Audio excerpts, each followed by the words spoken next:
Through the Looking Glass by Lewis Carroll. Few days ago, I had bought this book.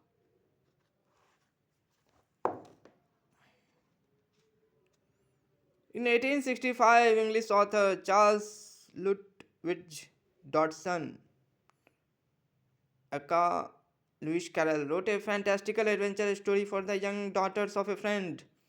The Adventures of Alice, named for one of the little girls to whom the book was dedicated, whose journeys down a rabbit hole and into a whimsical underworld realm instantly struck a chord with the British people and then with readers around the world. In 1872, in reaction to the universal acclaim Alice Adventures in Wonderland received, Dodson published this sequel. Nothing is quite what it seems once. Alice journeys through the looking glass, and Dodson's wit is infectious as he explores concepts of mirror imagery, time running backward, and strategies of chess, all wrapped in the exploits of a spirited young girl who parries with the Red Queen. Tweedledee and Tweedledum, and other unlikely characters. In many ways, this sequel has had an impact, even greater impact on today's pop culture than the first book. I always wanted to buy this book because I was fascinated by Lewis Carroll because he was a mathematician.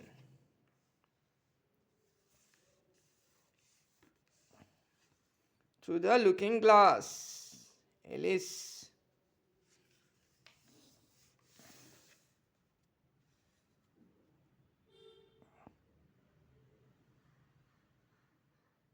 Through the Looking Glass and What Alice Found There by Lewis Carroll.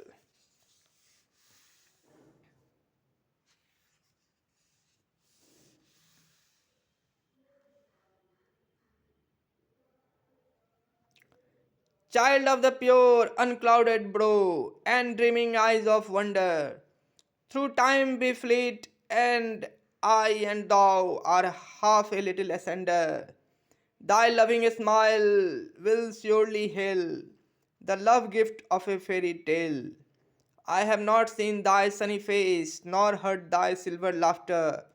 No thought of me shall find a place in thy young life's hereafter. Enough that now thou wilt not fail to listen to my fairy tale. A tale began in other days when summer suns were glowing, a simple chime that served to time, the rhythm of oar rowing, whose echoes live in memory yet, though envious ears would say, forget.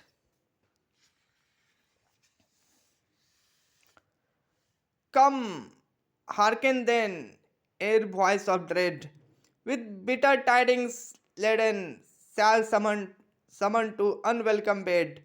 A melancholy maiden, we are but older children, dear, who fret to find out bedtime near.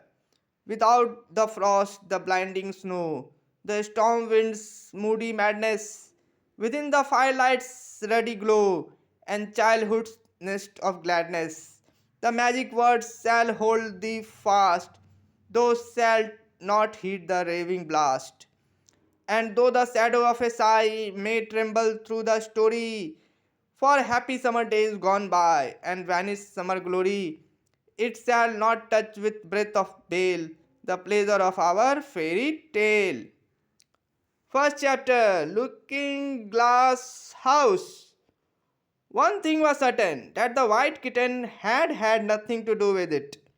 It was the black kitten's fault entirely, for the white kitten had been having its face washed by the old cat for the last quarter of an hour, and bearing it pretty well, considering, so you see that it couldn't have had any hand in the mischief. The way Dinah washed her children's face was this. First she held the poor thing down by its ear with one paw, and then with the other paw she rubbed its face all over the wrong way, beginning at the nose, and just now As I said, she was hard at work on the white kitten, which was lying quite still and trying to purr, no doubt feeling that it was all meant for its good.